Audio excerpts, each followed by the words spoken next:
Welcome into View from the West podcast, the instant reacts for week number 9. We're a few minutes late in getting up and running here, but hey, we're all here. It was a busy, hectic week 9. Mitch Stormer, Kyle Kampmeyer, and our big Northern insider, Tanner Wilhelm, back in the Instant Reacts podcast.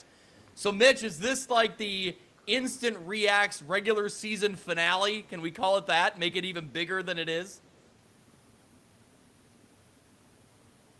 Yeah, I mean, it's the last time we're going to be doing it here on a Friday night. The show will go on as we get into the playoffs, but yeah, this is our last Friday night together. That's true. Well, Kyle Kampmeyer from NUICfootball.com joining us. Kyle, you saw a great one tonight, a big game in the Northwest Upstate Illini. Of course, we're talking about Lena Winslow getting the win over Dupec. We'll pick your brain about that, but a good trip tonight to Lena? Yeah, it was a good trip to Lena. Obviously, the action was exciting for the most part. The score differential is a little bigger than I thought it would be. I did have Dupec pegged at 20 points, but not Lena Winslow at 40. But, great, exciting environment. And, the game was excellent for the first, 2.5 quarters. Okay. All right. Well, it's getting to be like Lena Winslow time of year, wouldn't you say? So it makes sense that they get the win tonight. Yeah, we talked about that before. Lena Winslow starting to heat up at the right time, and they showed that tonight. Yep. Well, like I said, we're joined by our big Northern Conference insider, Tanner Wilhelm. Tanner, first of all, I appreciate the updates we've been getting every Friday night. The text thread is buzzing on big Northern updates and stats and news and notes. We really appreciate that. And are you excited to jump in and not only talk some week 9, but we got some exciting, hopefully some great playoff runs coming here for the big Northern. Yeah, absolutely. Just happy to help you guys out a little bit, contribute as much as I can, so no problem. Sending those stats, updates, enjoyed following it all season long. And like you said, now the real fun, the playoffs begin. So excited for that as well. Yep. All right, well, Mitch, you want to jump into some scoreboards, do some final scores, and then hopefully we'll have some coaches on the line, or we'll start kind of breaking it all down. So I'll get the scores pulled up if you want to read through them. I got some coaches I got to get some emails to make sure they get the right link here so they can get in the conversation. But let's start in the Western Big Six. Let's pull up the board. And there we go. Take it away, Mitch. All right, I hope my internet is working because it doesn't seem to be. So is my internet working? Can you even hear me? I can hear you. All right, this is bad. I might have to jump off and restart or something. So okay. Here in the Western Big Six, you had Moline getting the win 63-6 over Galesburg. That gives them the outright Western Big Six championship. You had Geneseo looking very impressive, a 45-7 victory on the road at Quincy. Of course, you had UT getting the win over Alleman in the forfeit. And that Sterling Rock Island game, I believe, is now final. I think that was 42-14, but Sterling did get the win there. So we are hoping to talk to the head coach of the United Township Panthers, Nick Welch. They did not go on the field tonight, but a forfeit win over Alleman gives them the all-important win number 5. So they are playoff eligible. The United Township Panthers are going to the playoffs, I believe, for the first time since 2001. So very significant season for the Panthers. Mitch, what do we know about this Geneseo-Quincy final? I think that, we thought Geneseo was playing some pretty good football. They really flexed their muscle tonight. Yeah, well, we got reports from the ground. Our guy, DOB, I believe he's in the room right now watching, giving all the credit to quarterback Jackson McAvoy from Geneseo. Ran the offense to perfection tonight. Don's got him at 217 yards on the ground. So, yeah, I was really impressive. I thought Quincy might be able to throw a little bit on this Geneseo defense, but boy, did they stepped up tonight.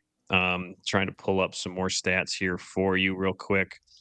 McAvoy, 2 rushing touchdowns, had 2 passing touchdowns as well. Mark Nelms, 82 rushing yards.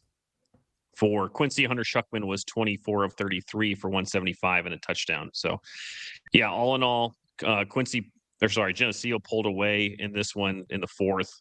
It was only 24-7 at the end of 3. So big fourth quarter, a lot of momentum there in Geneseo, and they should be riding high tonight. Yeah, absolutely. What else? We talked a little bit about it. What else did you see in the Western Big Six tonight that stood out to you?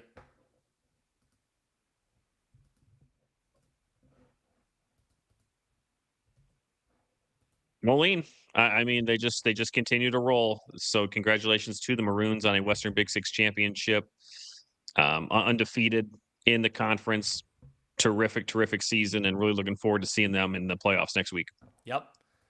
All right, well, let's pull up some scores from the Three Rivers Athletic Conference.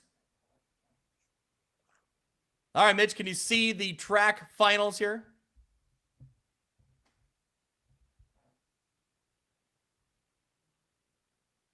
Yeah, if you can hear me, you're going to have to take this over. I'm going to have to leave and come back. So all right. You guys take over. All right, sounds good. We'll take over. We'll steer the ship here. We had Rock Ridge getting the win, 48-21 over Spring Valley Hall. Monmouth Roseville gets the impressive win, 40-7 over Newman. You have Orion putting up 63 points, not final as last time we checked, but 63-24. They're up on Kewanee. Princeton with the shutout win over Erie Prophetstown, 48-0. Mercer County getting the big road win. Ty Taylor on the road back from Mercer County, or from Mendota, covering Mercer County. They get the big win, 33-10. And it's Riverdale winning to cap off their regular season, 34-20. Kyle, I know you were out walking the sidelines tonight, but how about this final from Monmouth Roseville, 40-7? This is a great bounce back win for a Titans team that, I'll be honest, I think they really needed a strong performance tonight to kind of really erase last week and move into the playoffs with a lot of confidence. Yeah, they definitely did. And, we got a text from Coach Adolfson. They had 384 yards rushing on the ground, so that was awesome to see from his Titans. Really surprised by Newman getting shut down the way that they did, really. I thought that they could give a better effort than what the final score was, but, you got to tip the hat to the Titans. I mean, what a game, man. Yeah. Hey, shout out Landon Montroy. He's on the call right now, or on the line right now watching in, so shout out to Landon and the other Titans for getting that win tonight. And, going to be an exciting next 24 hours for them to see where they're going in the postseason. Well, hey, if we got the Big Northern Conference insider in here, we better pull up some Big Northern scores. Let's get into the Big Northern results from tonight. Byron gets the win. They cruise 61-7 over North Boone. You had Rockford Lutheran getting the 22-16 win over Rock Falls. That game was back and forth. Close game in that one. I think it's Rockford Lutheran that rallies back to get the win. You have Dwight getting the non-conference win over Oregon, 41-8. Dixon gets the convincing win, 58-20 over Genoa Kingston. And it's Winnebago 51-25 over Stillman Valley. So, Tanner, I'll turn to you first. And, we were texting back and forth about several of these results, but I'll let you pick what stood out most to you in Week 9. I got to say, what stood out most is probably that Winnebago-Stillman Valley score. Big upset there in this conference. Stillman Valley, obviously, going into that game 4-4, just needed the win to go 5-4 in the way that Stillman had been playing up to this point. I would have picked them over Winnebago. So not only shocking that Winnebago won that game, but convincingly as well. That game right there, that's probably the most jarring final in the Big Northern tonight. Yeah. Talk me through the some of the numbers from Dixon. They put up 58 points again, 58-20 final, but Carnegie, another huge night. Yeah. So Dixon dominated again. No surprise here. Byron and Dixon dominate. It's kind of been the theme of all year. Dixon, I think, was up 51-14 at half in this one. Like you said, Landon Carnegie. I mean, he's the real deal. He had a huge night. I think he finished with 447 yards. It was set a school record. And 380 of those came in the first half on just 15 carries and 5 touchdowns. So he's playing about as good as anybody in the Big Northern Conference right now. Yeah, that's really impressive. Byron continues to look good tonight. Actually, we have some Byron highlights we can roll while we're talking about it. But they kind of continue to get the job done and be impressive. You're going to see a Caden Considine run right here. Gets around the corner, uses that speed, breaks away for the touchdown. Tell me about this Byron effort tonight. Yeah. Again, kind of common theme. They've dominated all year. I think their closest game is the Dixon game in week 2, which was a 3-score game. So no surprise that they were able to come out, obviously handle North Boone with ease. As far as Byron goes too, I think they've been a little beat up this year. They've had the injury bug. So they're going to get some guys back at the right time, I think, as well. And I'll say just I think this is kind of when the real season is going to start for Byron. Heading into the playoffs, maybe seeing a little bit some different competition, maybe some better competition. We'll see who they kind of draw as far as the playoff pairing goes. But just playing some really good football. Obviously, they were our pick. I think the majority of everyone's pick to win this conference. They finish it 9-0, 8-0 in the conference. Their biggest tests were Dixon and Dupac, and they won both of those games pretty handedly. Yeah. I wanted to bring up here, check out this punt return from Andrew Talbert. So you think that things are going awry and not going to work well, kind of botches the punt, and then picks it up, makes a couple moves, finds a seam, and there you go. One guy to beats him down the field. Just really shows off the athleticism there on that play. I believe that put him up 21-0 in that game early, and they were off and running. And between Talbert and Considine, just really impressive. I know there's a lot of guys that contribute, but those guys really each week kind of capture the headlines for what they do. Yeah, they're kind of the workhorses. I mean, how about your quarterback number 1 returning punts? I mean, let's talk about that, huh? Yeah, doing that, and then committed to North Carolina for baseball. So, just some really good athletes on this team for sure. Yeah, for sure. All right. Kyle, you want to talk a little NUIC here? You want to read through some final scores? And actually, before we go any farther, we got a 4th member here. We got Zack. We got Zack Shimon in. Zack, can you see us? Can you hear us? I can hear you. I can see you. What's up, fellas? Sounds good. Welcome to the show, my friend. Thank you. I appreciate it. You've been, I got to say, to everyone who listens along, man, you've been like a true road warrior. You've been every week hitting games, Fridays, Saturdays, sending video. I will say my biggest regret is that, as we're still trying to work out the kinks of a live show on a Friday night, I need to utilize your video more often, but we'll get there. We'll get things ironed out by next year. But man, I really appreciate it every week. The content you're delivering for us, the info you're delivering, it's just amazing. So I had to bring you on just to kind of let you get in and talk a little bit about some high school football here. Absolutely, I appreciate it. Yeah. So no game tonight, but are you looking forward to the postseason? Are you going to hit the road for a playoff game or two here? No, we did have a game tonight. We played West Prairie tonight. Okay. There you go. Oh, sorry. I got the wrong Zack. It's all right. This is Zack Anderson on the line. This is A-Man. Galva Wildcats. Oh, my gosh. Oh, Zack. Well, welcome to the Instant Reacts, and welcome to the chaos that is the Instant Reacts, because now I got the other Zack also getting in the lobby. So no problem at all. Oh, my gosh. Well, that's embarrassing, but here we go. You roll with it. So, yeah. Zack Anderson, the head coach of the Galva Wildcats.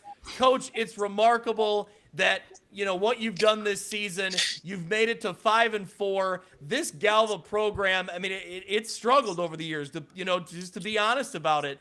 What was kind of take me back to the beginning of the season when you took over as the head coach, and what was the message, and what was kind of your thoughts as you jumped into this program? I mean, honest to God, it was more of, I said the exact same thing that you just said. Hey, we have not been very good. I graduated from Galva. I think I won one game every year of my high school career. We weren't very good either. but I know how football is played, and I know we were, and for lack of a better term, we were a basketball school. We are what you would probably call soft on the football field. And so I just told him, I'm like, listen, I know you guys didn't hit every game or every week. You guys didn't always go full pads. Guess what? We're going to go full pads. We're going to go full bore in football. We are going to fly around and hit each other even in practice, because I promise you, once we do it in practice, it'll come a lot easier in the game. Yeah, that's great. So talk me through, as you found some early season success, it seemed like everything was kind of moving towards that Ridgewood game, that you knew you needed to get that one, and then you needed to get this week as well. But that was the big one. Ridgewood is a program that has been to the state championship game. They've been playing really high-level 8-man football. But, looking around, there's probably outside of Galva, not many people picking you a week ago. What was your message throughout the week of practice? What was the, kind of the vibes around the team as you prepared for a matchup like that? Honestly, it all started week 1, and I wouldn't say pleasantly surprised, because I knew I had to pull it out of them. But when we started week 1, we went down 20-6 in that game, and we battled back, and we're up 22-20 and had every right to take that game home. And we just lost on a last second touchdown. And I'm like, boys, like, that's the heart that I need all year. I need that heart all year. And if you give that to me, we are going to be competitive in the games. And that's the big thing that I told them. I said, boys, I want the win as much as you do, but I don't want to get running clocked. And I just want to go out there and bust our ass every single week. And of the 9 games we played this year, we have been in the game for 7 of them. So then we turned around here, and I told them we were 2-4 going into West Central. And I said, boys, I need you to get on my back, and we're going to go. We can win all 4 of these games and finish 6-3. And they believed me, and we gave West Central everything we could handle. I mean, we shot ourselves in the foot. We had 10 penalties for 62 yards in that game, and then we turned around and had 4 turnovers. So it's just one of those things that once we lost that one, I'm like, all right, boys, like, that was our one get out of jail free card. Like, now we can't lose. Now we got to go. So I think there's obviously a little more of an edge, because Ridgewood is obviously 20 minutes away. You don't have to travel far. You know them. You play them in every sport. So it was just more of getting them mentally locked in and prepared, that we knew we couldn't take anything for granted, couldn't take anything lightly. And I said, boys, so we have nothing to lose, literally nothing. I said, nobody thinks that we should be here other than us and the town of Galva. And I said, and that's fine. I'm good with being the underdog. I've always been good with being the underdog. Yeah. Coach, I think it's great when I asked you last week, like, so Galva hadn't been to the playoffs since 1994 as the Galva Wildcats. Made it a couple years in that mid-county co-op, but it had been 31 years. And you said that a lot of the players kind of rallied around that, and they were kind of using that as almost like a battle cry. What does it mean to kind of, to see a program you're very familiar with? What does it mean to you to see the kids kind of gravitate towards that history aspect of it, right? That's far before any of these kids were born, and they're kind of rallying around this idea that, they can change this culture and make that playoff appearance. So I think that starts with, like, part of my coaching staff. Like, it's unorthodox. I have 8 coaches. It's a lot. And when none of us work for the school, so we're kind of off and on there. But out of those 8 coaches, 6 of us went to Galva and graduated from Galva. And the other 2 actually played for a different school and played at Galva as well, just obviously on a different team. So it was one of those things that I even made the joke. I said, boys, you realize I'm the youngest coach out of all of our coaches, right? I'm like, I was 3 when they made it to playoffs. I was like, and clearly none of you were even thought of. And I'm like, but the fact that, I went and looked it up, and I was like, it was literally 94, boys. I'm like, I said, I'm not taking anything away from Mid-County when Galva was a part of ROVA and everything. I said, that's great that they had that success. I said, but Galva by themselves, I'm like, it's been 31 years. And as soon as I said it, they took it and ran. And that was actually our breakout tonight. As soon as after the win, we talked, and Reed Harris was like, 31 years, boys, let's go. Let's break it out. That's awesome. That's great. Hey, we got Kyle Kampmeyer from NUICfootball.com. He's been covering 8-man football all year long. We'll have the playoff preview show tomorrow talking 8-man football. Kyle, what do you got for Zack? Yeah, Coach, it's awesome to see you get Galva into the playoffs, obviously, like you've already discussed. It looks like you're going to most likely seal up that 15 seed, which is going to be tough. You're going to be on the road, obviously, but what do you take out about the excitement of getting in the playoffs for one and then going on the road for a good trip there? Honestly, I think it's the biggest thing is just what I've been stressing to the seniors is when we went out for Ridgewood game, I said, what legacy do you want to leave behind? I said, do you want to leave the one where we fell short to Ridgewood? I said, or do you want to be the ones that led the way and started what Galva football is going to be from here on out? I said, boys, I have an 11-year-old. He's coming up through the system. That's why I'm doing what I'm doing. I said, I love football. And I was like, so as long as we can stay competitive and continue to work, like it's going to be a trip because I believe South Fork is probably going to land at that number 2 spot. Well, I've already looked it up. It looked like it's about a 2.5-hour jag from us. It's not going to be terrible, but obviously riding on the bus. But I would imagine the atmosphere is going to be absolutely electric. Well, don't serve on that quite yet. Milledgeville's got a tough one with North Shelby out of Missouri tomorrow afternoon. So yeah, I will be watching that one for sure.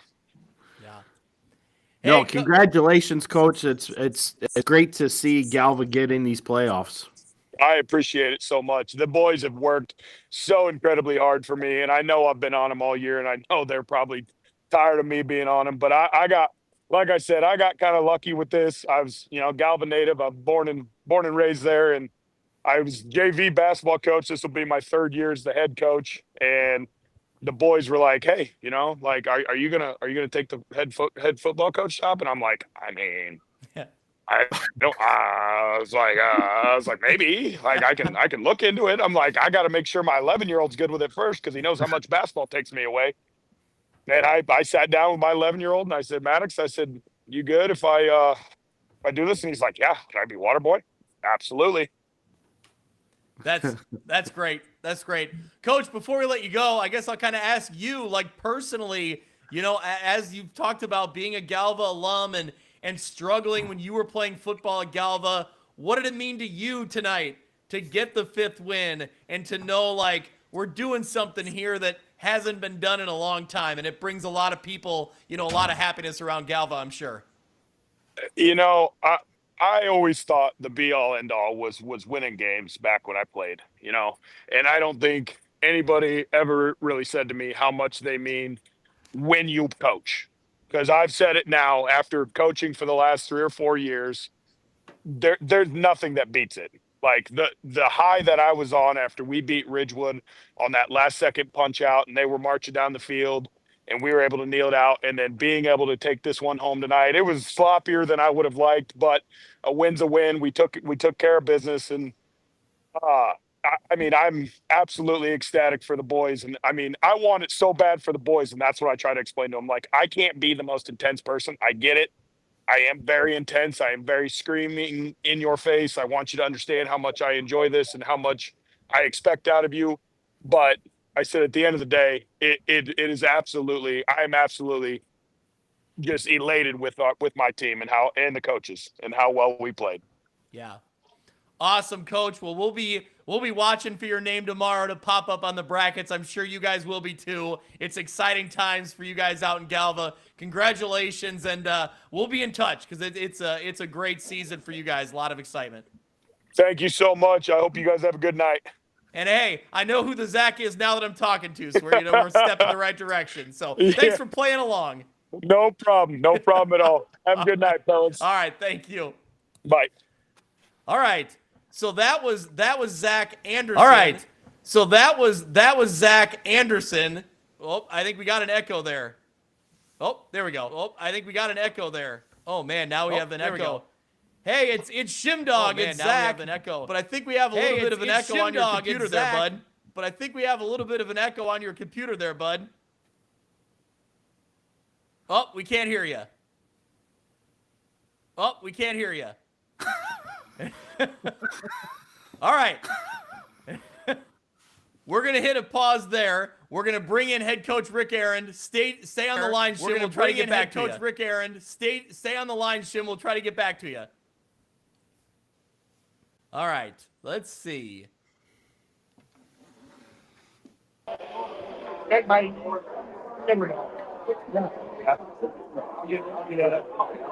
Coach Aaron, are you there? Sounds good. To see you. The instant reacts, everybody. Well, there you go. Coach Aaron, are you around? Can you hear us?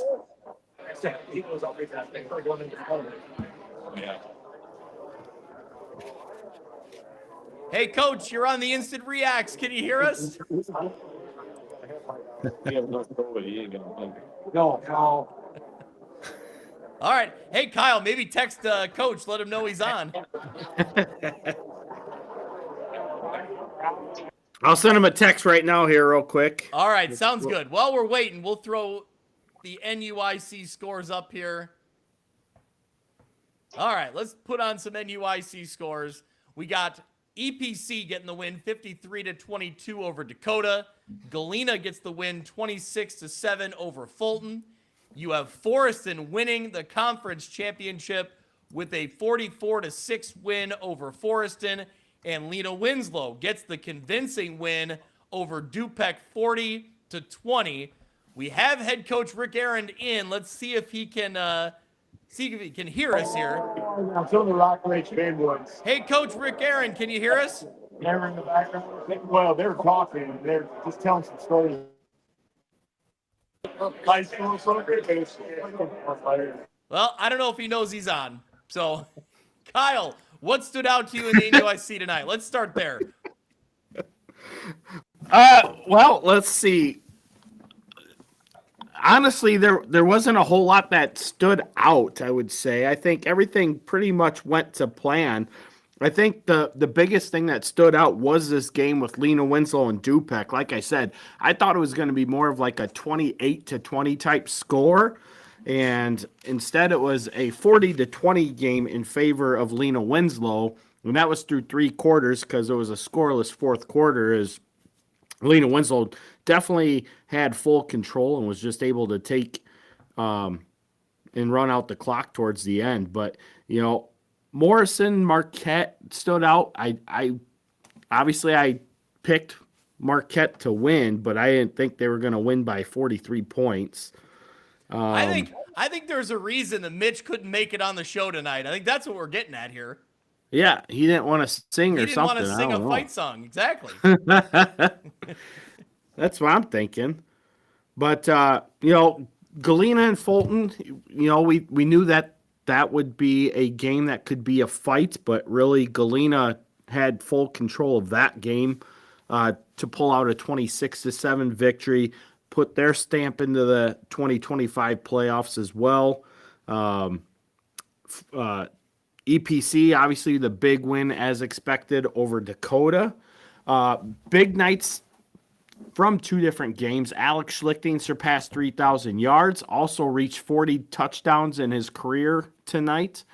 And Will Burcham became the IHSA's all-time tackle leader. Now he's sitting at 422 tackles. The record was 420. So earlier this year, he surpassed the NUIC record. Now he's the IHSA leader.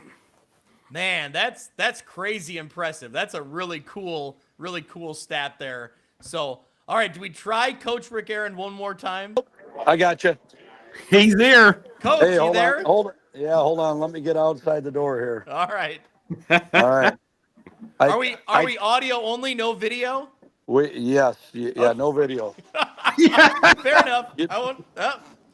So I know where he's at. Coach, You don't need video from this dive.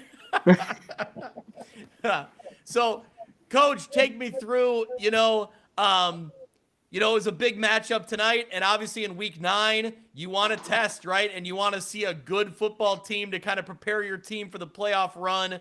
What did you think going into this matchup against Dupec, and kind of what did you execute? Well, first of all, is Campmeyer listening? Is he on here? Oh, he's Yeah, I'm on here. here. Okay, so first of all year long, Kampmeyer had us in his predictions going 7-2. I'm not sure where he got the 2, but then all of a sudden his wife, who's a Lewin grad, must have obviously set him straight, and all of a sudden he has us going 8-1. Yeah, I don't know that's what that was funny. all about. Yeah, it's funny how that changes, huh? She probably stopped making dinner and doing his damn laundry is probably what happened. But he should be smarter than that. That's I thought right. I thought she taught him better. You're Yeah. right, But, Coach A. I got to fin- be better at that. yeah, he finally came to his senses. But no, I tell you what, Coach Demas has a really nice team. I really like what they do. I like how they do it. I'd like to do a lot of the same stuff they're doing. I'm just not willing to do it out of shotgun. So, I mean, we do a lot of the same stuff they do. We just don't do it out of shotgun. But yeah, coming into it, obviously, the way they looked against Stockton, that was one of our scout films. Obviously, as physical as they were against Stockton, to be honest with you, they probably had every right to win that game, and it just didn't happen for them. They had they had some big plays called back, and they just played really, really well against Stockton. And I know they had a couple injuries, but I think this time of year everybody's battling the injury bug, and so we were obviously concerned. We knew it'd be a great test. We weren't necessarily concerned about playing them per se, but obviously what they do and how they do it, you have some concerns. But yeah, I thought it would be a great test for our kids, and it was. And I just thought we played really, really well up front. We really played well up front on both sides of the ball. They just got over. They didn't really get over top of us a couple of times. They just hit some big third and fourth down plays against us. Yeah. Kyle Kampmeyer was there tonight, Coach. He was walking the sidelines. So, Kyle, what questions you got for Coach? So, Coach, like you said, that Dupec's been tough all year. They've gotten a lot stronger this year. Talking to a couple guys throughout the course of the night, they even talked about how much tougher Dupec is this year. Where did you guys feel that you found the most success to help neutralize their run defense? Well, first of all, they came out in a 6 against us in the first half, a 6-3, which that's what I would do too against us. If I was playing us, I would just load the box. They took their chances. We hit a couple big pass plays, but that didn't necessarily win the game for us. Obviously, us controlling the ball, controlling the line of scrimmage won it. But we knew we were going to see some 6. We knew we were going to see some 5. But when I thought they did a nice job against us. They didn't hold us down, but we really, really had to earn it in the first half. And but in the second half, they went back to the 5, and then we just kind of had our way with them up front. Yeah, the big game again out of Aiden Wild, finished with 202 yards on the ground. Alex Schlichting obviously had 124 yards on the ground. Busted the second play for 61 yards in your first score of the game. In that same process, he surpassed 3,000 yards in his career. Talk about Alec, and obviously he's been hampered with some injuries earlier in the season, but it looks like you guys are starting to hit the stride. And it's one thing that you always preach about is you want to be playing your best football in Week 9 heading into the playoffs. Yeah, not to jump ahead, but yeah, I think tonight was our best overall game, probably offensively and defensively. Even though we gave up 20 points, I thought we really played solid on defense. We made them earn everything that they got. The last drive of theirs, where we held them on fourth down, I thought that was big. That was kind of big, probably more big for our egos than anything else. But our defense really needed that, and that was with Kobe Kearns going down a couple plays before that and going out of the game. But I just thought, that coming in, we just weren't quite sure, what was going to happen, and I just thought our kids played really well. And I'll be honest, I'm dancing around this because I can't remember your question. What was it? What was that question, Kyle? We were talking about Alex surpassing Oh yeah. 3,000 Oh God. yards. Yeah. Yeah. And we have really Alex been hampered since about the second week against Stockton. He went out with hamstring pull. Week 3 at Rochelle, he played, oh man, maybe half a dozen plays between offense and defense and came out. Same deal, same hamstring. And we just gutted it out against Rochelle. Great team, but he's kind of Alec takes care of himself probably better than anybody we have, and he has just battled his way back. And we've really tried to limit his reps, which has held him back a little bit this year in terms of stats. But I think he as well as we see the bigger picture in it. He's pretty healthy now.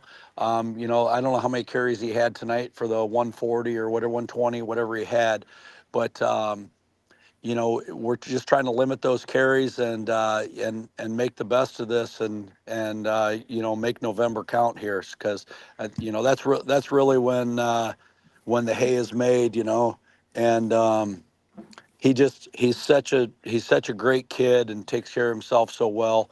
We just want to give him the greatest opportunity he can to succeed, and I think it has, to this point it has worked. And as we go on here, he's going to get more and more reps and more carries, and I really like the way he's playing and Aiden's playing, and our O line is leading the charge up front.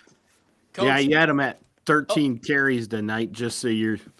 Yeah, and that's a pretty mild night in the past, so between him and Aiden, they've done a really nice job, and I got to give a shout out tonight to Jaden Schubert. He's had kind of a tough year. He's had a solid year, but kind of a tough year. Um, we're on him all the time about his blocking, and I tell you what, tonight he was lights out. By far his best game at tight end for us, and he was just burying people. So that was good to see. I think things we're working on in practice are carrying over to the field, and that doesn't always happen that way. Sometimes kids look great in practice and they're not on the field, and tonight Jaden was superior. yeah. Coach, I want to ask you, you mentioned your O-line there and, the shout out you just gave to a tight end, because it seems like in your offense and just the athletes they are, blocking for Wild and blocking for Schlichting is certainly a different thing, right? I mean, both guys have such a unique skill set. So talk about your O-line and kind of how they can, really make those holes regardless of whether you're trying to go outside and get down this, down the sideline, or you're trying to go up the middle like Aiden Wild does best. Just, talk about your O-line and what they do so well.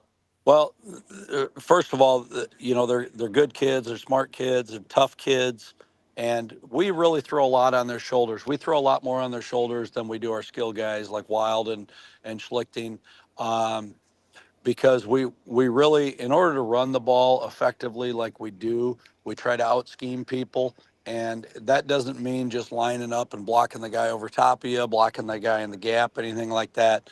Probably with every scheme in the backfield, we're probably running 2 or 3 schemes up front to try to accomplish that. And every week, Coach Snyder and I, we work with our guys, and we try to give them different ideas.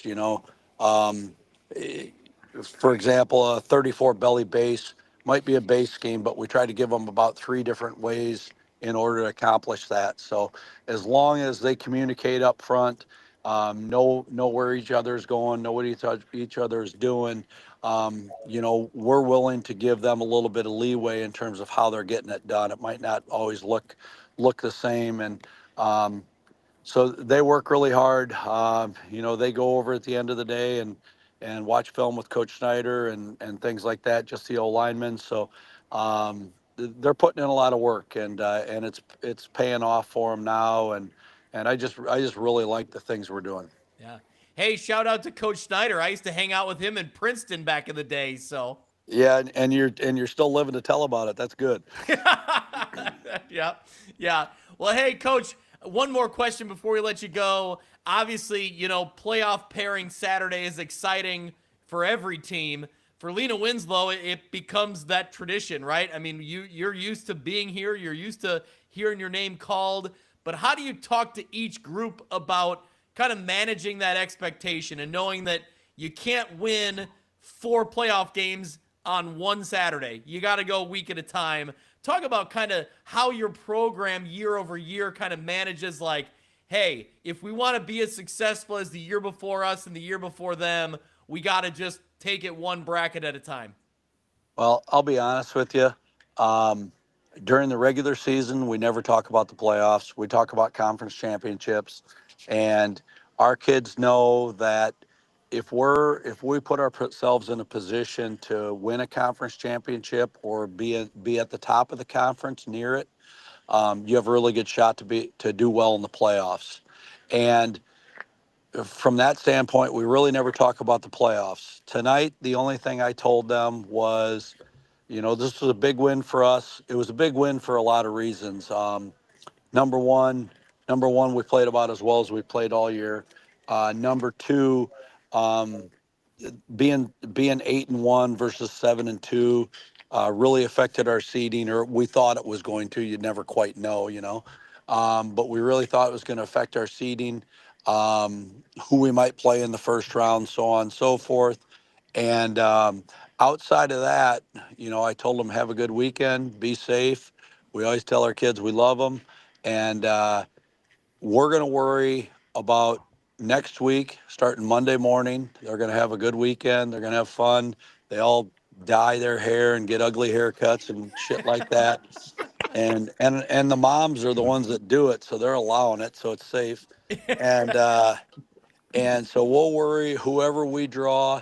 We'll worry about them come Monday morning, and then from there we'll probably have an idea. The kids aren't dumb. We post the brackets in the locker room and on my office door and stuff like that, and they like looking ahead. And the fun thing about the playoffs is even with it being 2 halves of 16 now, you play against a lot of people that even in this day and age, with social media, most of the kids know each other, but we play against a lot of teams that the kids have no idea who they are, which makes it fun, makes it entertaining.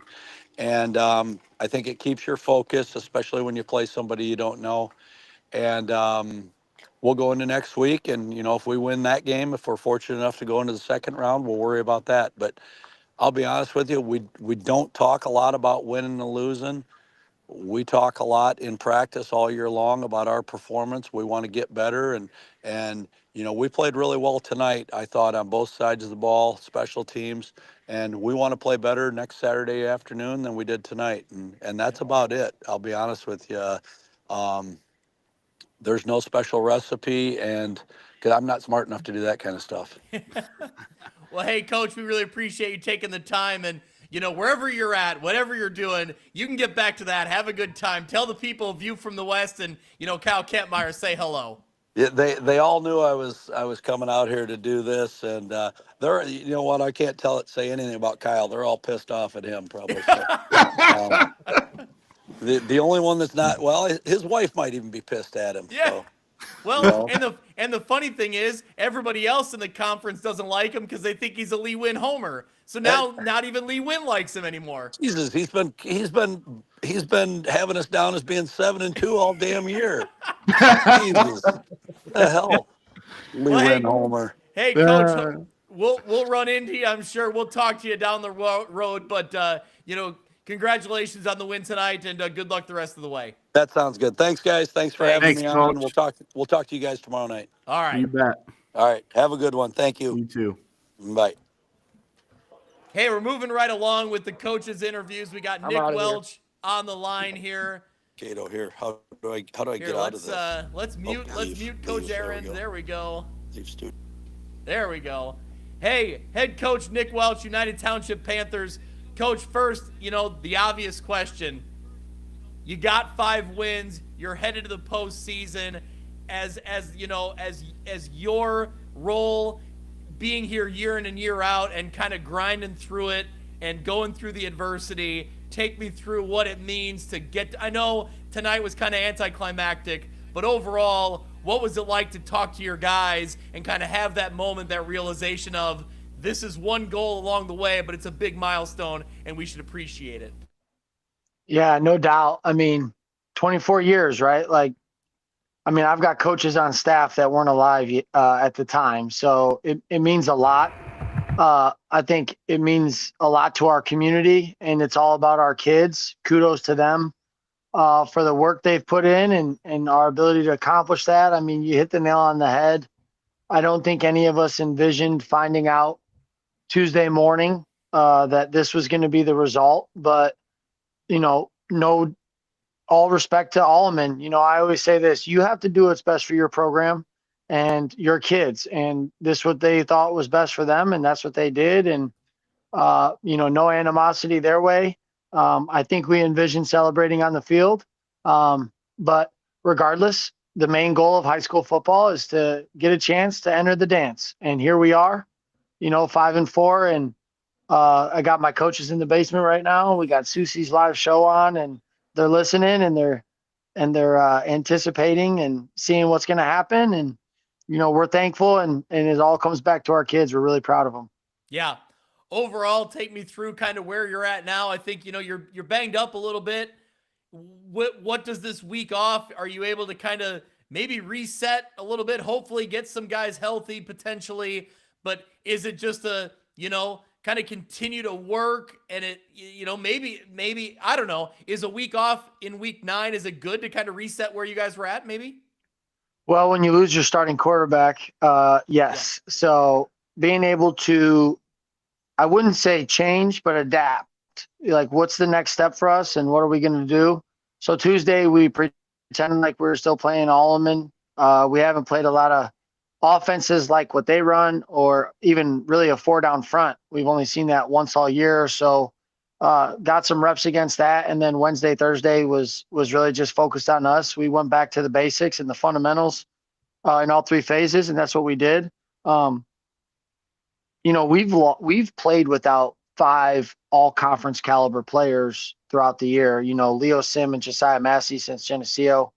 The last 2 games, we didn't have our top tackler, Zachariah Cooper, starting inside linebacker.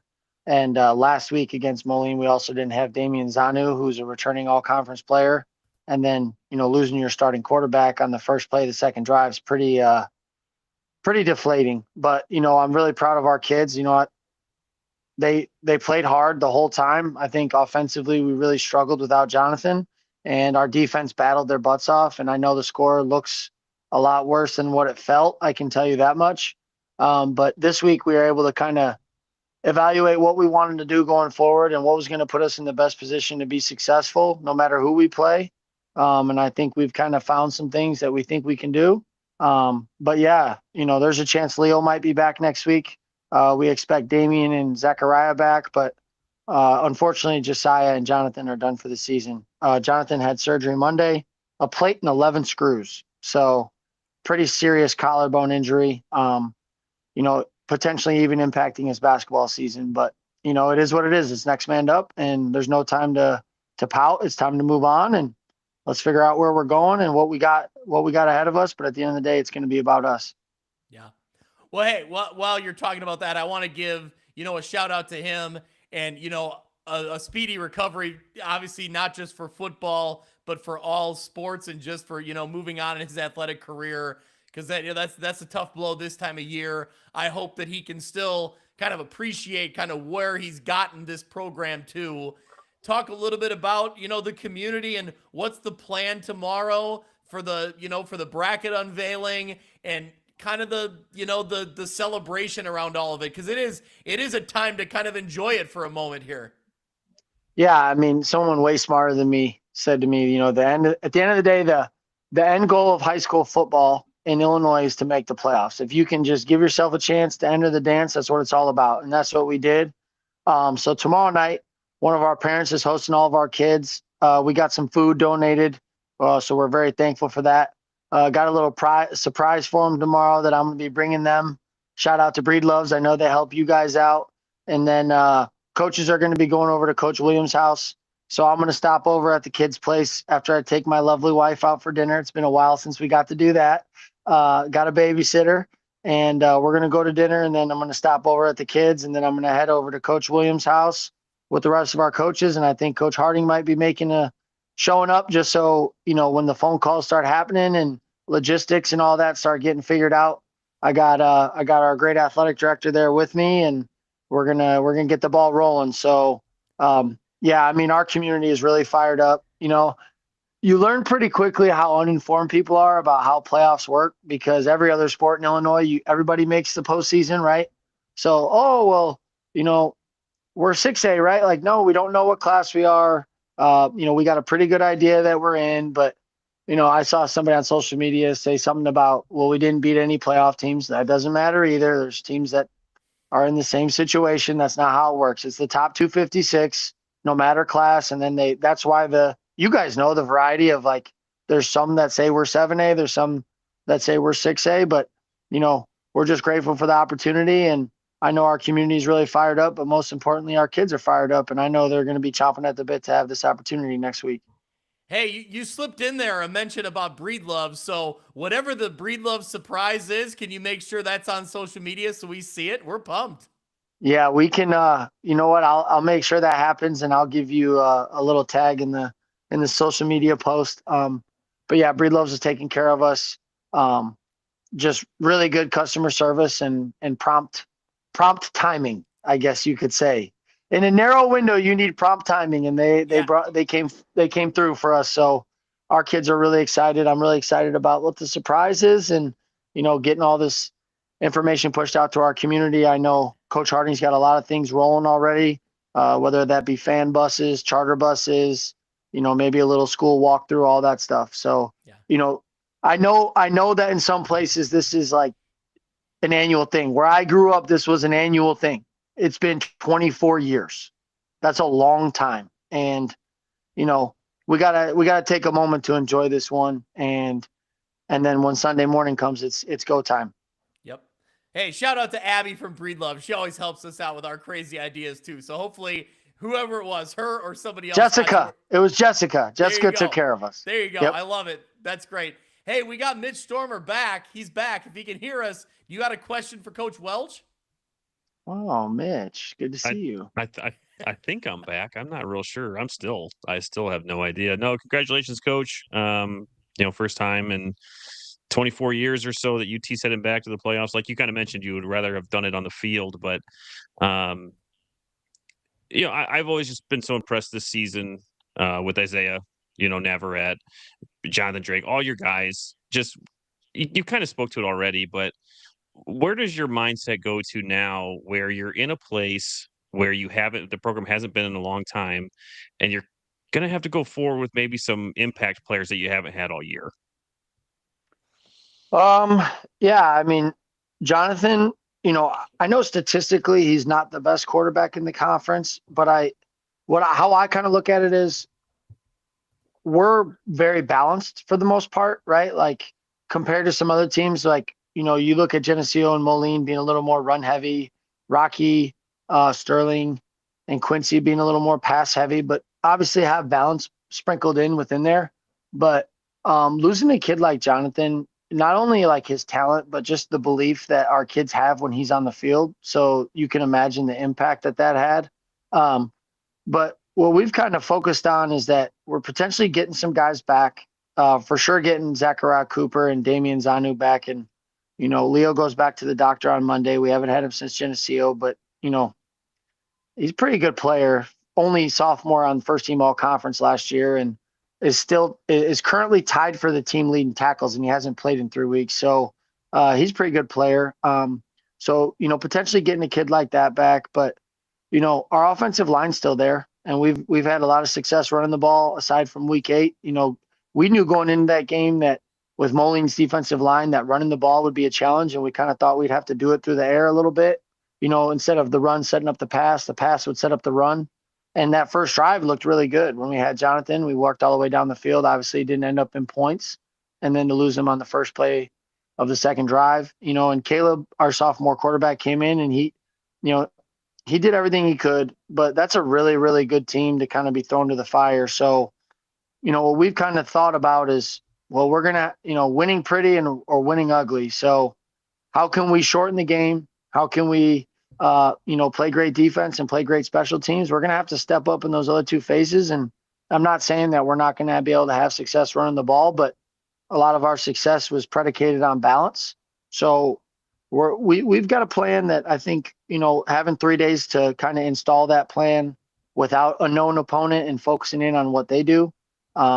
We like what we've seen so far, but we're going to have 4 more days minimum to tune that up and get that right before, we inevitably play a pretty good team no matter what, given our seeding realistic opportunities. But like I said, it's all about just giving yourself a chance to enter the dance, and then we'll go from there. But I have a lot of faith in our kids and our seniors. No matter what happens, they've really turned the legacy of our program. So we're proud of them. Like I said, we're focusing on enjoying this right now. But Sunday morning, it's go time, and all eyes will be on whoever we get seated up with. Coach, we got Brian Stocking in here. I'll give him a second to think about a question, but I wanted to ask, because you just kind of followed up on, have you had some kind of bigger conversations with some of your seniors that you've kind of been through all of it with them? And what have those conversations been like? And I know there's still, a game or hopefully maybe a few more games left to play, but have you had those conversations about, man, this was a huge milestone and we got there? Yeah, like I said, I think the strangest part was finding out on a Tuesday morning and not doing it on the field. But we actually had a pretty good talk yesterday after practice about like being grateful and celebrating what they have accomplished, because there's so many people that wore the jersey before them that wasn't able to do that. And then even like hearing this morning, and Stocking, you might know, so you need to correct me if I'm wrong, but I was told that as far as this person who has a very strong understanding of UT history, we haven't won a playoff game since 1988, is what they thought. I think you're right there, Coach. I think it might have been like 87 even. So yeah, it's been a very long dry spell. Yeah, so the playoff appearance dry spell is real, and then the playoff victory dry spell is real. And honestly, what we've been focused on all year is just being present and being focused on the process. And, that message won't change. So on Sunday, it doesn't matter who we're playing. Don't focus on winning, focus on what it takes to win. We just want our kids to play fast and free. If we're focused on not making a mistake, or you can't do this, or our opponent has that, then we're not doing the best we can. And we're going to do whatever it takes, and inevitably when you lose your starting quarterback, it's next man up. And I think we've got a decent plan there, and getting some guys back on defense, and not just defense, but Leo had a huge contributions that he gave out to our offense as being, Zay's 1B, would be a huge help. We're crossing our fingers. There's no guarantees, he hasn't quite met that timeline, but he's doing really well with therapy, and he actually got to practice a little bit this week without contact. So, our message has just been like, let's not just be happy we got here. Like, let's wear this jersey. Let's keep this group together as long as we can. And I know how hard that's going to be. They know how hard that's going to be. But if you don't think you can, you can't. If you think you can, you can. And that's not a guarantee, like anything in life. But the power of belief goes a long way. And let's just focus on what we can control. And we can't control the injuries, but we can control the way we prepare. And that's what we want to do. All right, Stock, what do you got for Coach? Well, I was just going to say first, congratulations, Coach, on getting UT to the playoffs. My dad was a UT alum back at 50 plus years ago. So congratulations on qualifying for the playoffs. The question that I have is, everyone's going to talk about all that stuff about, they haven't beat anybody, which is a bunch of baloney. You beat 5 teams, you're in the playoffs. How have you guys overcome those injuries to build the depth that can sustain you deep into the playoffs? Well, I think we talk all the time about, stay ready so you don't have to get ready, right? Like that kind of mindset. And I even have said this to Caleb at times, our sophomore quarterback who had to fill in. You're nobody till you're somebody. Being the backup quarterback's like being the vice president. Like, you're an important person, but nobody really talks about you. And then all of a sudden something happens and you're thrown into the fire, and now you're the most important person, not literally, but figuratively. And everybody's looking at you, and all eyes are on you. So I think, we've had a lot of depth, a lot of injuries on defense, and I think our defensive staff has gotten creative and done the best they could.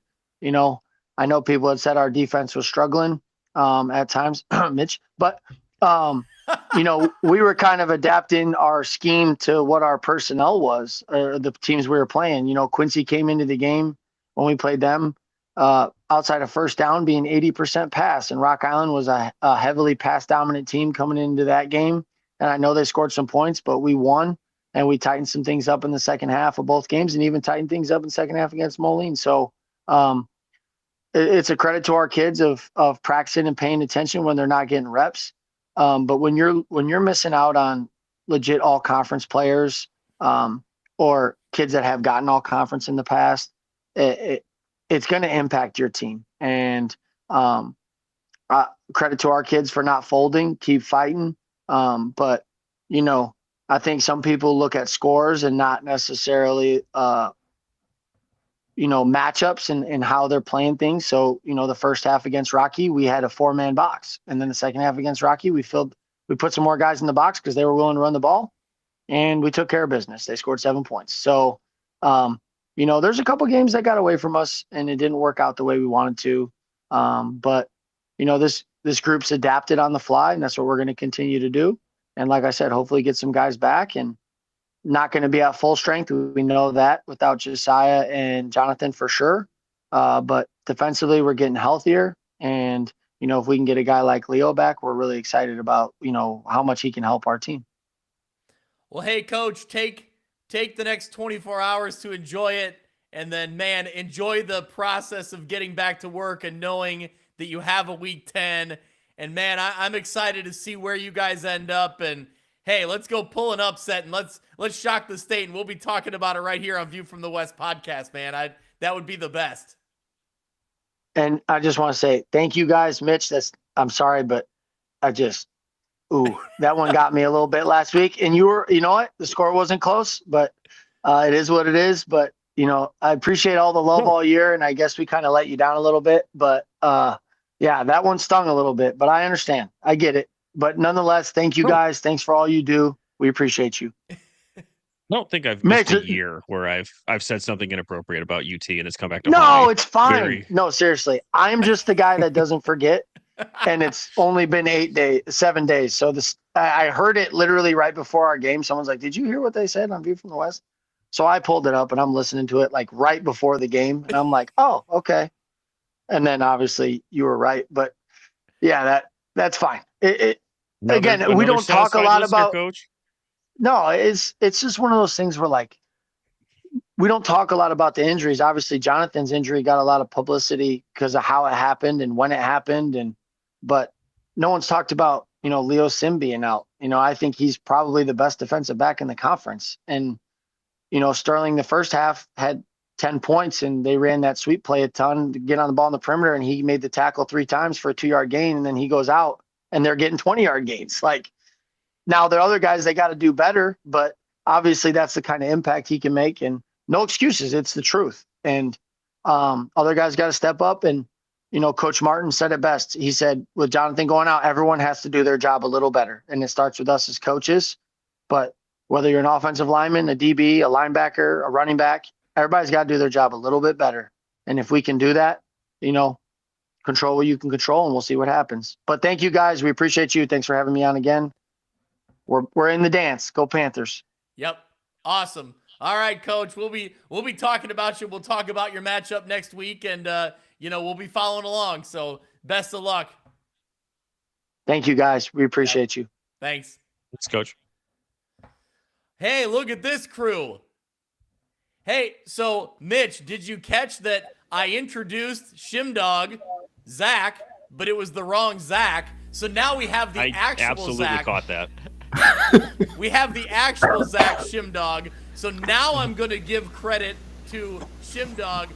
I appreciate all the work you've done for us this season. Thank you for you've been a road warrior, man. You've gone on road trips on Fridays, on Saturdays. You're sending us video. You've already heard this whole spiel, but I promise we'll get your video more in tune into our show. But, as we iron out all the wrinkles of the instant reacts. Anyway, that's a long way of saying, for the second time, Shimdog, welcome to the show. Thanks for having me, guys. Yeah. Mitch, you're back in the fold here. Internet fixed-ish? Mitch? Me? I don't know. I can barely hear you. Stock, how are you doing, my friend? Oh, and he's muted. I'm doing well. What I'm wondering is, has Ty Taylor chimed in? Because he's got like 5 people that can drive for him, and he's coming back from Mendota. He's talking about stopping in Princeton and getting a bite to eat. I'm sure at some point he could have chimed in. Has he chimed in yet? He has not been on the show yet, but I know he was on the road trip back from Mendota. He made a comment that he's blaring Boys of Fall on his way home from Mendota. Go Eagles. There you go. He's pumped. Man, he had to make the road trip to Mendota, so he's glad he saw a victory out of it. So he's got like 5 or 6 people that could drive the car while he could join us. You would think that like WRMJ should get him like a chauffeur service, right? Like he's big time. Well, I mean, he says he's got that deal with Randazzo on for the off the air every week. So I mean, I'm sure that he's getting a nice check. I mean, he could pony up for at least an Uber, if not a limo. Yeah. Stock, did you catch that Don O'Brien, our friend from down in Quincy, he's done with all of his stats work tonight, but he's only sticking around for the stockpile nuggets. So what do you got for us? I'll tell you this. I was stunned at the result down there tonight. I mean, I did not see 45-7 at all. For Moline, they are, since 2017, this is their 5th Western Big Six championship. And every year that they've won it, all unbeaten. They didn't lose a game at all in all 5 of those championships under Morrissey. Let's see. The last time, Geneseo, this is the first time Geneseo has ever won 5 games in a row in the Western Big Six. There you go. There's a stockpile stat. That's why I looked that stat up this week. I was stunned by that because Geneseo is one of the traditional great teams, and you would think that they would have at least had one season. In the Western Big Six where they had a long run, but they did not. Let's see, and Sterling is 17-5 all time on the road since joining the Western Big Six in conference games. Sterling's going to be a tough out. Honestly, I think that the Western Big Six could see all of their teams advance with wins in the first round. I'm calling it now. The Western Big Six is going to have every team advance. Every team. Every that is a team bold that gets prediction, in, my friend. Moline is going to advance. I think Moline can win 2 games actually this year, if not more. I think I'll get to UT. I'll double back to UT in a second. I think Geneseo can win a game or 2. Sterling, especially if they get, they're a tough road team. I think Sterling can get a win on the road, if not a home game. I think Quincy worries me, but I think they'll get it right in the playoffs. And UT's got something that a lot of other teams don't have. They had week 9 off. They're gonna get people healthy. Towards the end of the season, we hear about the walking wounded. UT's not gonna have any walking wounded. The people that are missing are really injured. So, but they got a lot. But those players that have been getting nicks and bumps and bruises, they don't get any nicks and bumps and bruises this week. They didn't play anyone, so they're going to get better, and they're going to get somebody. Because Nick Welch is going to put the chip on their shoulder and say, everyone thinks we're just happy to be here. No one thinks we're going to win outside of this group of people, and they're going to fight. They're going to get somebody, and they're going to upset them in the first round. That is my prediction. I love it. I love it. Shimdog, you've never met. Well, you were in the house for the live kickoff party. So you've seen Stocking. I don't know if you met him that night. Do you have any questions for Stocking? Yeah, I did. Okay. I do not. No.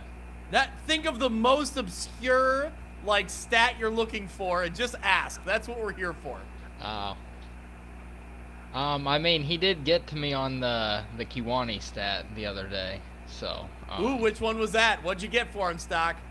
I'll let him tell you.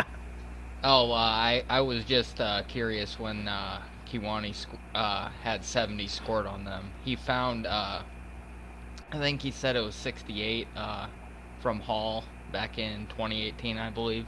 Okay. Yep. So Shimdog, you've been out and about most every Friday night. I'm gonna ask you, what teams, as we move into Week 10, into the playoffs, what teams stand out to you as teams that you think will be playing for a week or two here that we'll be watching for another, couple weeks at least? Definitely Farmington and Anawan Weathersfield. I was really impressed with them when I saw them in person. Yeah, yep, for sure. Mitch, how you doing there, buddy? You tell me, can you remotely hear me? I can. You look good. You sound good. I'm working on playoff graphics is what I'm working on. I'm trying to think of a new design here at the last hour. Oh, man. All right, well, I'll let you focus then, but Kyle Kampmeyer, it's been a while since we checked in with you. How you doing? You got some 8-man scores. We talked about Galva getting the win tonight. What else do we know on 8-man? Yeah, if you give me 1 second here, let me pull those up here. I have them right here. So St. Anne beat Blue Ridge 61-12. I know they're not in our coverage area, but just a big win there for St. Anne. They're 8-1. Amboy beat West Central for that West Division title 54-14. Polo beat South Beloit 70-42. West Carroll beat Hiawatha 43-26. Obviously, Galva got that big win over West Prairie 55-22. Flanagan Cornell Woodland beat Bushnell Prairie City 64-20. Alden Hebron beat AFC 26-8. River Ridge beat Christian Life 46-8. Ridgewood beat Peoria Heights 42-30. There we go. Well, we're talking scores. Let's hit a reset here. We have not shown the LLC scores yet, so let's pull those up. We'll start the Lincoln Land large side of things. Stock, can you see the scores? Read us some scores from the LLC. Oh, hang on, Stock. I got to unmute you. Hold on. Trying to learn the technology. There we go. Go ahead, Stock. All right, here we go. Farmington defeated Bureau Valley 48-0. Knoxville qualifies for the playoffs. They defeated Stark County 55-14. Illini West beat Elmwood Brimfield 34-24. And it was forfeit night. Macomb won via forfeit by Lewis Valley Cuba, who was unable to field a team and that was announced on Monday. And West Hancock scored 32 points in the first quarter.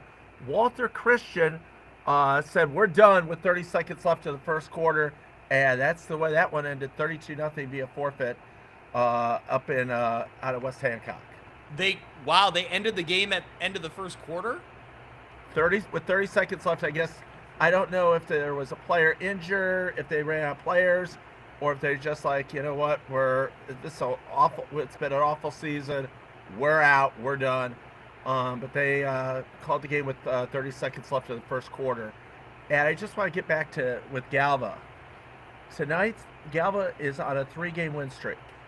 This is their longest win streak as Galva, not in any co-op. Yep.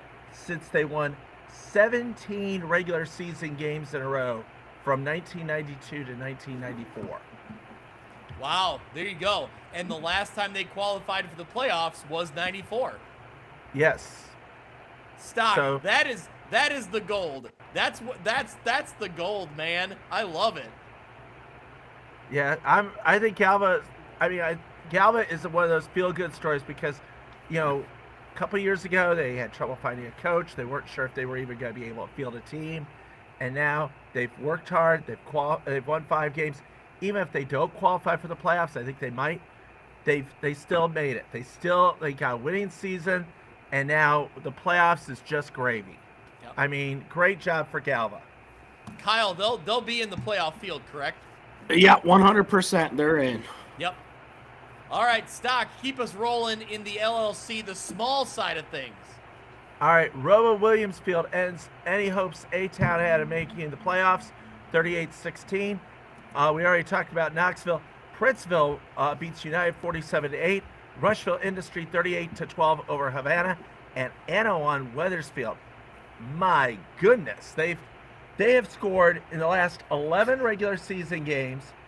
They have scored 42 points or more 8 times in the regular season as they win over South Fulton tonight, 50-7.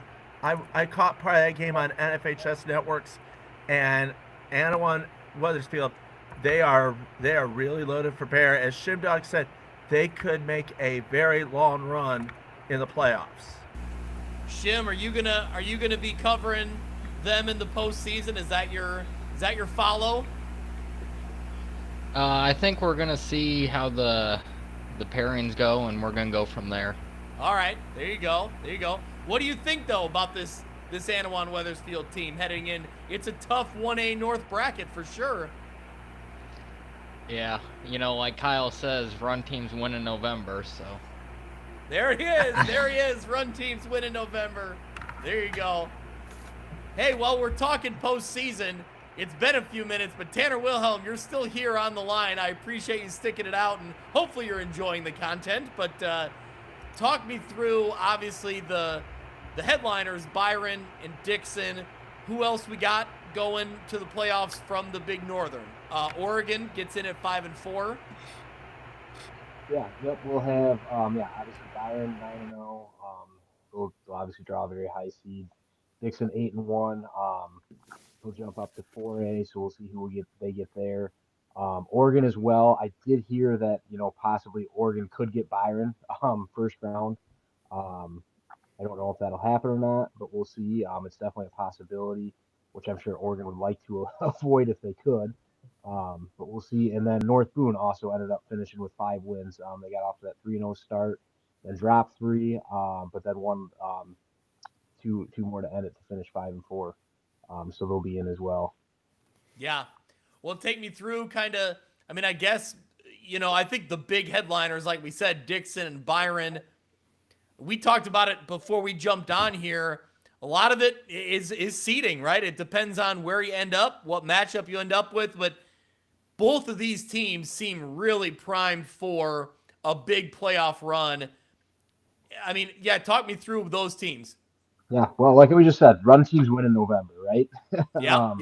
We're gonna get some bad weather and stuff. These teams are both Byron and Dixon. Very similar. They're both very physical. Both play very good defense. Both very well coached. So they kind of have the formula that you want going into the postseason. I think a big part for how deep their runs go, because they're both very, very good teams. But it's just going to be kind of the draw that they get. We've seen Byron unfortunately draw some tough matchups in the second, third round. Where maybe you have the 2 best teams in 3A playing in the second round or the third round, which is unfortunate.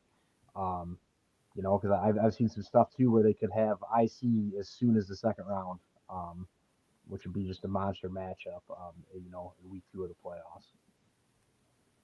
Yeah. So, I guess, talk me through Byron and Dixon played in week 2, and Byron won the game. It wasn't a blowout, but it also was, they won pretty comfortably. I feel like, man, if that game's played again today, I think that looks a lot different just because I think the atmosphere is bigger later in the year. This Dixon team seems like they could be a problem for a lot of teams. Yeah, I can see Dixon making Dixon's impressed me. Like you said, yeah, the Byron score, it doesn't look great. It was 28-7, but it's week 2.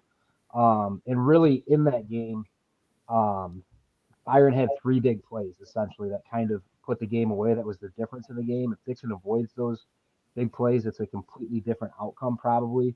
Dixon had a chance for a big play at the end of the half in that game where the receivers kind of collided, which if they didn't, it's probably a touchdown and probably a tie game at halftime where Dixon has a little more momentum. Um, yeah, and if those two teams match up, I think we get more similar to what we had last year, a year ago, when they matched up and it came down to a 2-point conversion. Dixon's playing really good football. Obviously, Byron is as well. Um, but yeah, Dixon's going to be a tough out in the playoffs for sure. They have, like I said, they have the formula to be good. I think if Dixon and Byron match up, week 7, week 8, week 9 this year instead of week 2, it's a lot closer. One thing that's really impressed me with Dixon is just how physical they are. And I think, that Dixon Byron game, it was a really physical game. I think, both teams were feeling it, feeling the effects of that. There was a weird injury in that game as well, early in the fourth quarter that kind of, for the lack of a better way to put it, kind of ended the game early with 9 minutes in the fourth quarter, kind of took the wind out of the sails there. But yeah, both very impressive teams. I'm hopeful that they're both going to have decent draws and we'll get some good playoff football from both teams there. Yeah, no doubt about it. I think what I really like going into the postseason with Dixon and really with Byron is that neither team, the lights aren't going to be too bright. The moment's not going to be too big for either one of these teams. I think we've seen it. Byron's not afraid to go for 2 and put it all on the line and win a game. And sometimes they get it, and a couple times they fell short. But in either case, they're ready to do it. They're ready to make that play. And I think when you got Considine and Talbert and a handful of other guys who have been there, done that, I'm really excited for their playoff run. I think almost regardless of the draw, the draw matters, but I think almost regardless of the draw, you're excited for them in playoff football. And the same thing goes for Dixon as well. I think that last year, they make a run to the quarterfinals? Yeah, yep. They ended up, I think quarterfinals. They drew a very good Coal City team, and they gave them a game. That was a close game too. I think a lot of people anticipated that Coal City was maybe a little bit better than Dixon and didn't know how close exactly it would be. But Dixon had some opportunities in that game. Just had some untimely turnovers, but made a deep run last year. And like you said, I think both these teams, Byron especially, they're used to a big game. They're no stranger to a close game. More times than not, when they have an opportunity to win, they're going for it. No qualms about it. Then they're going to try to win that game. They've been in that position a lot of different times in some big games. So yeah, like you said, I don't think it necessarily matters who they draw. They're gonna be ready. And I think the same could be said for Dixon as well. Yep. Hey, Kyle Kampmeyer, I'll bring you in, and I know we're still crunching the numbers. We got to figure it all out, but where do you think Byron sits? Where do they end up in 3A? Dixon will end up in 4A, I believe. Yeah, Dixon will be 4A for sure. Byron will be the 2 seed. Okay. What? Go ahead. Byron will be the 2 seed in 3A North. Okay. Richmond Burton won tonight. They're going to seal up that number 1 seed. IC Catholic did lose tonight to St. Rita, so that changes what my initial projections were. Okay. Which, going to what Tanner was saying, we could potentially see that Byron IC Catholic matchup in the second round. I don't know for sure, so don't take it. I have not played it out far enough, but there is that possibility now that they've lost. So it's either way. 3A North is going to be crazy ridiculous. Well, talk me through that a little bit, and just kind of, Kyle, your thoughts on Byron and kind of where they fit in that bracket, and just kind of all we've talked about, that this is a program year over year that is very good, but this year in particular, it seems like they're motivated from falling short a year ago, and they got those pieces in place that it seems like this year is circled for something special. They got to make it happen, right? They got to get it done. They definitely have to get it done. It is going to be, what'd you call it? Special? Yeah. I think so. Yeah. Yeah. It'll be special. There's that potential that it'll be special for sure. Yes, I still need to finish doing some things around that, but let's be honest about IC Catholic. They lost to Nazareth Academy by 3 points. Naz is going for a three-peat. Marist, they lost by a point. That was not a bad loss, but for them being rated higher than Marist, that was a bad loss. And then tonight they lost to St. Rita, and again, not a bad loss at all. St. Rita is 5-4. They're going to be in the playoffs. They're going to be a team that could be competing for a chance to get to state with a 5-4 record entering the playoffs. Yeah. And I'm just stating those things because their losses, all of these their biggest loss was tonight by 17 points. Yeah. And I don't know if they had any issues with injuries or whatnot, but when you take a look at their body of work here through the 9 weeks, and I know that Coach Boyer and his staff they're probably already scouting what Coach Kreft and his staff are doing. Matt Bowen is on the on the IC staff, and of course Considine's on the Byron staff. Those two guys are both Iowa guys, so you know that they have a lot of communication with each other. And I can guarantee you that they're not overlooking opponents, but they're probably trying to see how each other fit into what this black bracket's going to look like. The sleeper obviously is Richmond Burton. Coach Knoll has done some great things over the years. They were the 2019 4A state champs with the team that buried everybody that got in their way. This team kind of resembles that team to a lot of people, but they're not getting the notoriety because they were 4A. They're going to drop into the 3A field, but you have IC Catholic and Byron that everybody's talking about, and rightfully so. Yeah. Yeah. Well, I guess as long as we're talking 3A, let's move down the bracket to 2A. What do you see in 2A? Did things shift around tonight? Did Maroa Forsyth end up getting that win? They did pull it out. Okay. But man, I guess before we get into our side of the bracket, Maroa Forsyth had 2 losses coming into tonight, but I still felt like that's a team we're going to see on the day after Thanksgiving. Tonight makes me question that a little bit. Yeah, I don't. It's so tough. You got Johnston City sitting down there.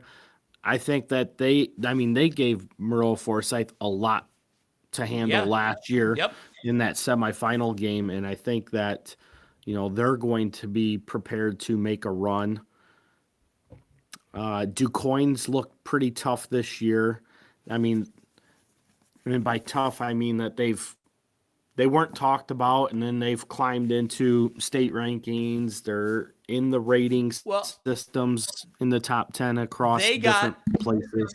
DuQuoin got the win over Nashville, and I was pretty high on Nashville a few weeks ago because I kind of liked their resume, and I thought they needed to get that win over DuQuoin. They didn't do it, and DuQuoin got the win, so now maybe I've kind of flip-flopped a little bit on that one.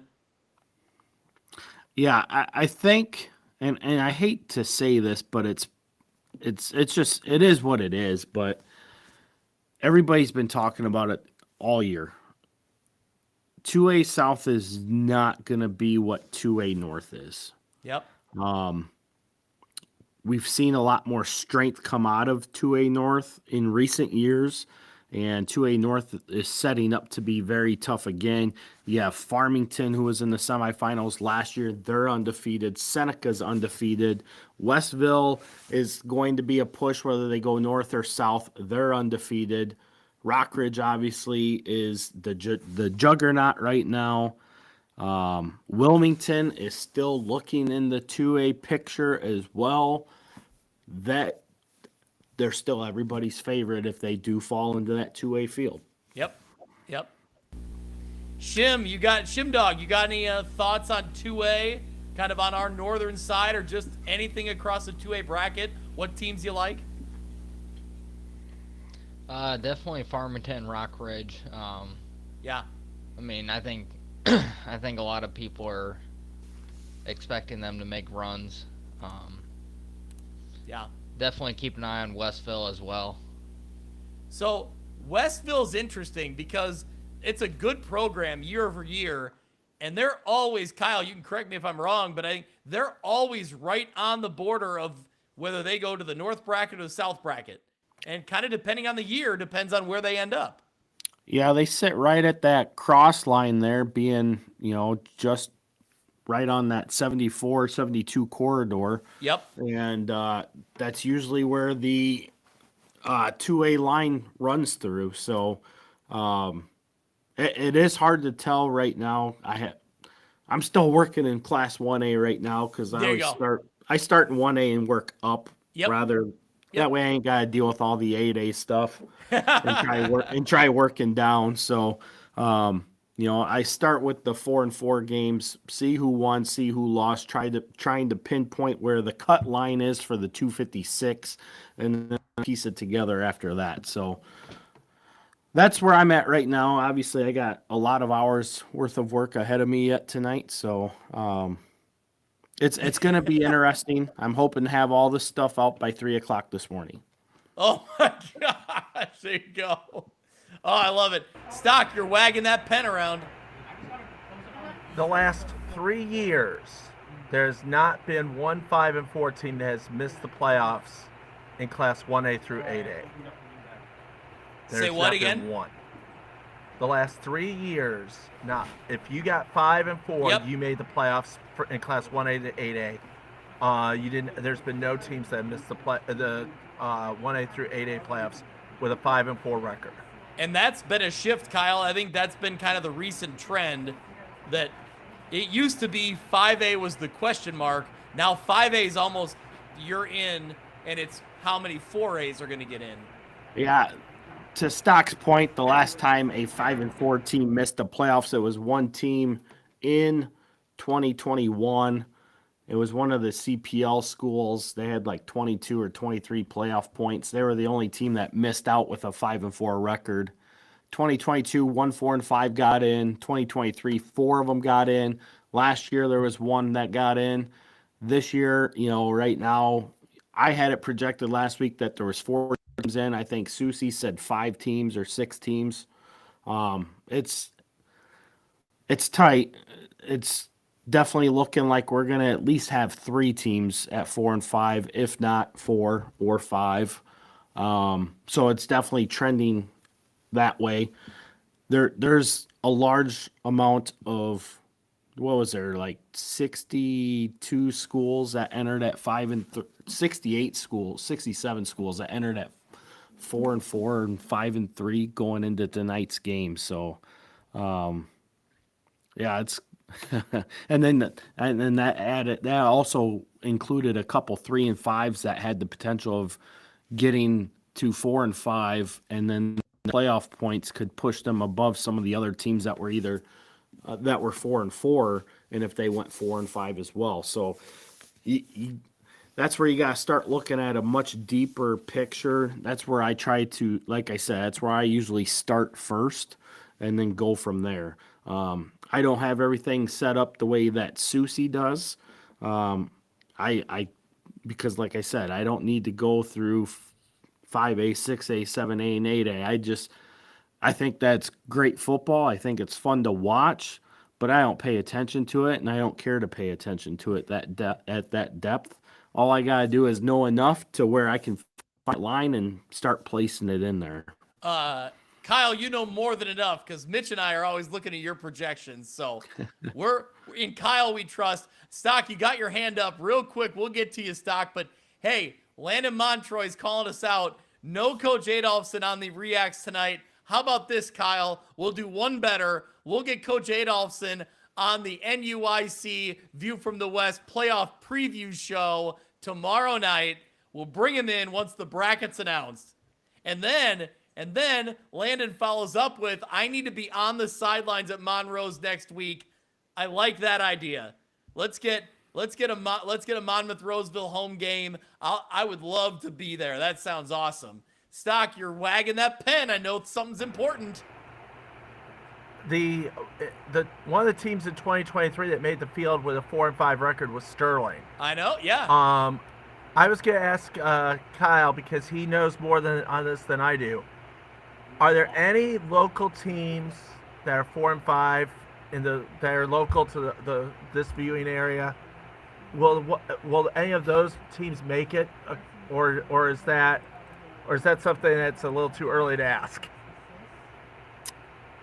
That are in our viewing area, probably the closest team would be Sycamore, but they're not in a conference that we cover. Yeah. Okay. Outside of that, no. Yeah. I was just wondering, because I know that. Yep. Also, Greca. Yes. Just be careful on that Monroe sideline. Last year, one of our photographers, Jenna, got racked up. Jenna Miner got racked up on the sideline. So you better be careful. I mean, if they could take out Jenna, they might try and take you out. Well, look at Jenna Miner making an appearance on the show. I mean, she didn't try to get taken out, Stock. I mean, no, but she did get taken out, and you better be careful. Well, okay, I should say they didn't try to take her out. Put the headphones on Jenna. They want to talk to you. Oh, they want to talk to me? Yes. Yes. Jenna Miner Hi, from WQAD, how you doing? I'm great. How are you? I'm good. I know you love the Friday traction. Did you catch a Three Rivers game tonight? Yeah, I was actually at the Riverdale Sherrard game tonight. We love it. We have not heard about that game yet, so what'd you see? Give us the details. Honestly, I was pretty impressed with Sherrard tonight. I thought they had some pretty good stops. They kept it pretty competitive when I was there, so that was a lot of fun to watch. And Riverdale, they're just so fun to watch this year. I love watching the Rams.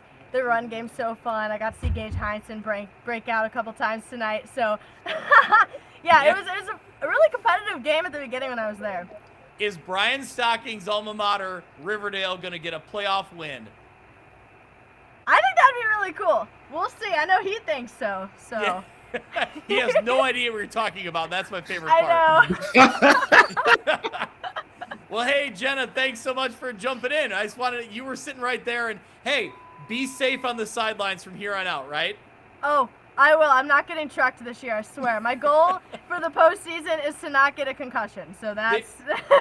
Hey, so far so good. Let's keep it going to the playoffs. Yes. Awesome. Good to see you. Okay. Yes, good to see you. Thanks for having me on. Yeah. Stock, can you believe that Jenna said Riverdale's going to get blown out in the playoffs? Well, she's not a believer. I mean, that's all that well, she'll learn when Riverdale racks up a huge victory and she hears the Riverdale Fight song played by the Riverdale band over and over again. I'm kidding. She did not say they were going to get blown out. She was excited. She was optimistic about them going into the postseason. She was giddy. Yeah, the giddy. That's right. That's right. All right, Stock, what else we got? We're getting close to 2 hours, and I know that we're going to go another... Kyle, how many hours are we going to go tomorrow? 3? I got it scheduled for 4. Okay, so we got plenty to talk about tomorrow as well. So should we start giving final thoughts here? I just want to say Amboy is 18-1 in their last 19 road games. They had a huge win tonight over West Central, 54-14. I caught part of that game on YouTube. There's a group that Hewlett, Yep. I forget the last part. They do a great job covering games down that way, and I watched their coverage part of that game tonight, and I was really impressed with the Amboy's offense. And also, Princeton, if you could have got Princeton early, you should have got him then, because you're not going to get him now. Princeton's really going great guns. Princeton is now 29-2 in their last 31 home games. And I found this stat out from our friend Dan O'Brien down in Quincy. Jackson McAvoy. Don O'Brien. I'm sorry, Don O'Brien. It's been a long day. Jackson McAvoy, four total touchdowns, 2 passing, 2 running, 217 rushing yards for Geneseo in that game tonight. And I think that might be one of the shockers of the night was how easily Geneseo won tonight. I mean, you don't win by 38 points very often in Quincy. Hey, you mentioned Amboy, so I got to bring in our Amboy alum here. Tanner, can Amboy three-peat here in 8-man? Hey, I think so. I don't see why not. They're playing pretty good. Yeah, I was gonna ask Kyle what his thoughts were on 8-man, if he had any picks yet. Obviously, I know Milledgeville got Amboy early on in the season, but again, that game was early, and I think Amboy was leading that late or into the third quarter at some point, like 22-14. I don't remember. I know the final was close. Obviously, kind of Amboy, Milledgeville, Polo have kind of been the the juggernauts in 8-man since Amboys went to 8-man. But yeah, I mean, as an Amboy alum, I'm all in on the Clippers right now. Why not? All right, Tanner. So here's your Amboy thoughts. Okay.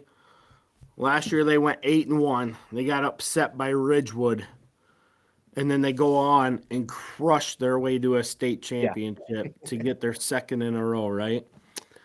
They open up week 1, whole new set of starters outside of like 3 guys that returned. They played with Milledgeville. You're right. They had the lead in the third quarter.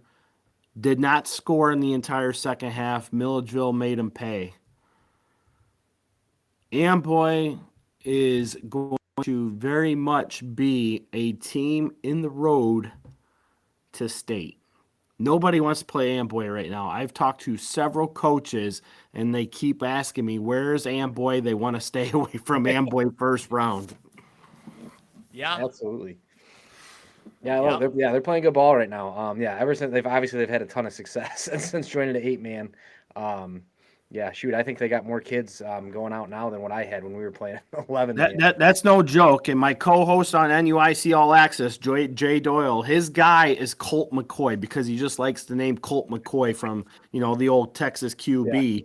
But that's one of their running backs. My guy, Jose Lopez, he's that guy that he's just stood out this year. We said it back in the preseason that we didn't know a whole lot of names from Amboy, but we're going to get household names. Those 2 are the household names, and don't count out Caden Heath either. He has definitely been integral into their rushing attack, but he's also one of their best defensive players as well.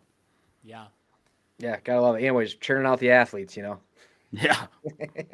The program they've built in 8-man has been impressive. We got the House of Pain on tomorrow night too. That's right. That's right.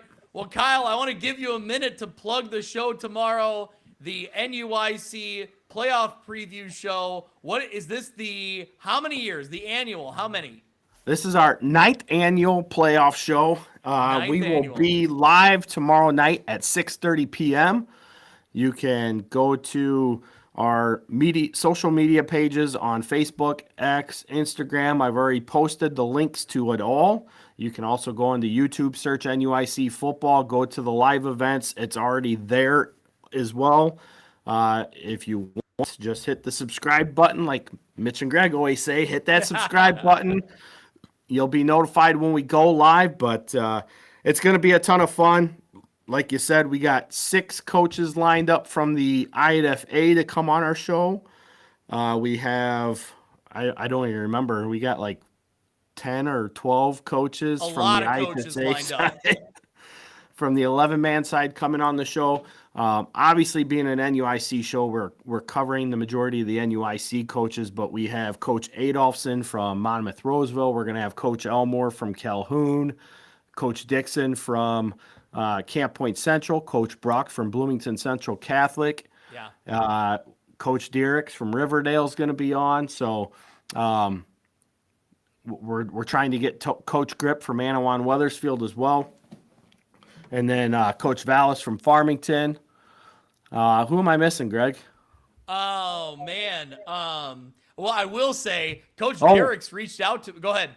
Yeah, I think we were trying to get Coach Graves possibly from Rockridge as well. Yep, I've been in communication with them, but Coach Derrick's reached out to me because he wanted to find the link because their team is going to watch our show at their party. So I think that's really cool. Is that he's going to be on our show for an interview, but the team wants to watch the show at their playoff party. So which is great. Well, let's be honest. When you want in-depth small school football. Yep. I think we knock it out of the park because we gather a lot of information across the state of Illinois, not just our local area. And we talk to it with a lot of insights. And, I'm excited because I've been able to get in contact with quite a few coaches. Seneca's Coach Maxwell. I've talked to Coach Lesniak at Johnsburg, Coach Reitz at Tolono Unity. Yeah. Obviously, Coach Brock to Bloomington Central Catholic.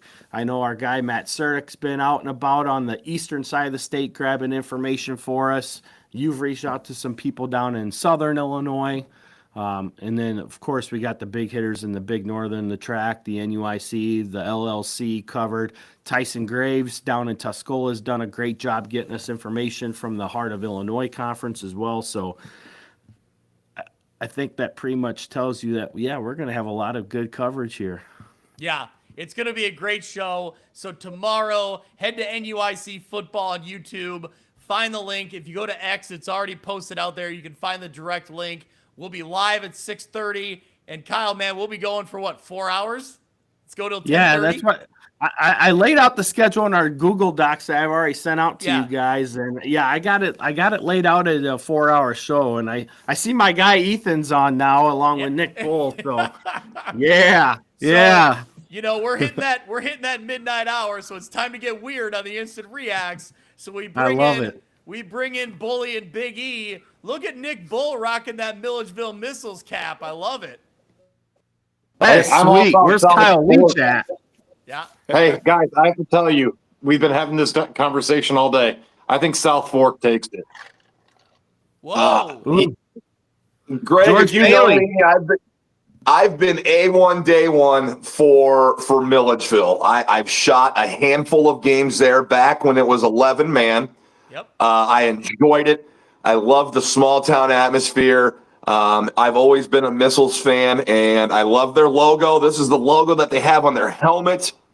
It's perfect. Anytime you go cursive on the side of a helmet, you can't go wrong. That's my opinion. I think it holds true.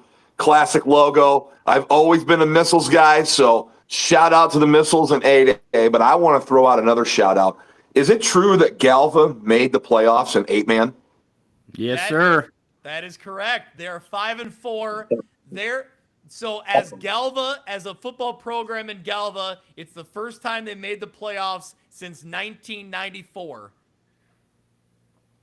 That was my freshman year in high school, my freshman football season, 94. So, hey, props to the Galva Wildcats. I drive through that area a lot for work, and I see them out there working and practicing and doing their thing. So props to them. Milledgeville's my team, but props to Galva for making it. I think they did they win 3 in a row to make the playoffs to get to 5-4. I believe that was the line coming in. So the War Room approves of the Missiles. We're rooting for Galva here as well. Of course, man, we had eyes on. We were at the Hall Rockridge game tonight, and of course, there he is, Rocket by a Million. That was a gift. That's NIL coming through for you. You put your face out on View from the West, you get NIL. Look at this. He's got his own shirt now. That's pretty Now listen, guys. This just came. It literally showed up at my door. Was it yesterday? And I was like, "Hey, what a great gift!" Yeah. And I'm just telling you, this is NIL. So you appear on this show, your name's going to get out there, stuff's going to show up at your door. But regardless, we are, we were at the Hall Rockridge game tonight and had on our phones, we were watching the Dupec Lee Win game. We were very interested in that. So, man, it's just a great time. 1A North is going to be a gauntlet.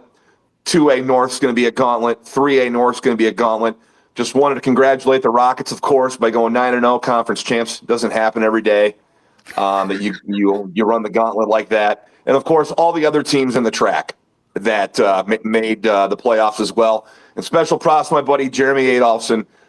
Big bounce-back win this week for the Titans to go into 3A, 8-1, and more than likely hosting a playoff game now. I believe, correct? Is that what the projections are? I would think so, Kyle. They're looking at a home game, correct? If they're Who's that? Monmouth-Roseville? Yeah. Yep. Oh, for sure. Hey, Nick Yeah, Bull. they'll be at home. Nick Bull, give me a good spider. Spider! Coach Adolphson, if you're on here later, congrats for bouncing back and getting the Titans, righting the ship and getting back to 8-1 and hopefully making some noise in 3A. Run teams win in November. As Kyle's hoodie says there, give that some love. That's a great looking hoodie. I love that gimmick, man. Excellent. Yeah, you can do all the 7. One of my favorite memes is that you can do all the 7-on-7 in the world, and it's like Stanford 11-on-11. It's 11-on-11. Like all the 7-on-7 you can do, but it doesn't prepare you for that. And Monroe's, they're a team that can get a lead in November. And guess what? They can hold on to that lead and kill that clock with that power running offense they have. So good to see that they righted the ship. And, of course, punching their ticket in the 3A playoffs as well. Stocking, do you have anything for the tag team champions of the world out there in Reynolds? Well, I was just going to say run teams win in November, and I love what and Bully's going to back me on this. To be the man, you got to beat the man. And we're going to see how many teams can beat the man this year in the playoffs, or we going to have some repeat champions, because to be the man, you got to beat the man. I'm telling you what, that Maroa Forsyth score really stuck out to me early tonight. What is going on here? And then on the ride home, we see that they came back and won. Yeah. That's something that can turn them into the right direction. Whereas, you hadn't heard a lot about them since they lost the last couple. They lost 2 coming into this game. This could have been 3 in a row going in the playoffs. That's never good. So that championship pedigree, you're able to come back and win in dramatic fashion like they did. Excuse me? Oh, here we go. We're getting info from Big E. What do we got? My client wants to comment on this. I'm sorry. Yeah, step in. I'm sorry, guys. So I just wanted to say something before I'm off here. I do think that the 2A bracket. I think that obviously it's going to be a powerhouse in the North. I think Sterling Newman is a great team. I mean, we played him year after year. So, I mean, there's no hiding that. There's going to be some great teams in there, starting with whoever we play next week. But honestly, I think it comes down to who wants it more, and I think the Rockets want it more. I think that knowing these kids and seeing them grow, I think they want it more. But that's being said, Stocking, you just said you got to beat the man to be the man. So I feel like someone needs to come in and match that energy, or you're going to get ran over. And we don't care who's in our bracket. So, half these kids don't even want to watch the bracket thing. Bring us anybody. That's kind of the mindset. It really doesn't matter. I know everybody's worried about Wilmington and Wilmington going to 3A. Here's my philosophy on your team going into the playoffs. You are going to have to play a team that's equal to or better than you and beat them. You're going to have to on the way, on the run. It's any team. On the run, along the way. Sometimes the hardest game for a team is like the third of the 5 games because, boom, the way this, unfortunately, I'd love to see the 1 through 32, man. It needs to return to that. Good things happen out of that, but we know why they don't do 1 out of 32 because the South would not be represented at least in the first 4. And I'm sorry. That's a cold hard fact. That's the way it is. It's never going to change. So North's a gauntlet, and whoever's waiting there is usually just going to be just it's meat for the person who survives at North. But I know a lot of people around here Both inside, the Rockridge area and outside. Talk about Wilmington, Rockridge, Wilmington. Maybe, hey, if we get Rockridge, Wilmington, hell yeah, hell yeah, I want that as a fan. My oldest graduated last year. My youngest is an 8th grader. He'll be a freshman next year. And I've coached a lot of these kids. They seem to watch them grow. It is a great thing. And I'm telling you, Wilmington's good. They got that pedigree, and not taking anything away from Wilmington. But at some point, Rockridge, even though they're the number 1 team in the state, they're 9-0. They're going to have to play a team that's equal to or better than them, and that may be Wilmington, and so be it. And if it happens in the quarterfinals, it happens. And that's just the way it is. It doesn't matter who's on the other side of that door. You got to open it and play them. So rip that Band-Aid off. We're ready for it, no doubt about it. Tanner Wilhelm, any final thoughts here before we wrap it up? No, just excited for tomorrow night to see the pairings come out, and then some good playoff football. Yeah, ready to get rolling. What are you going to catch some playoff games maybe along the way, or what? What are your thoughts here? Absolutely. Obviously, Byron and Dixon. Being in Dixon, I'll probably try to catch a couple of those, and then Byron. They always generally they're going to get a good draw. We're going to see a good matchup, probably second, third week of the playoffs, and probably try to get to that one as well. Awesome. I love it. Well, we'll be in touch for sure. No doubt about it. Absolutely. Well, thanks for jumping on tonight. We appreciate it. Yeah, thanks for having me on. It was fun. Yep. All right, Stock, anything else? Any final thoughts?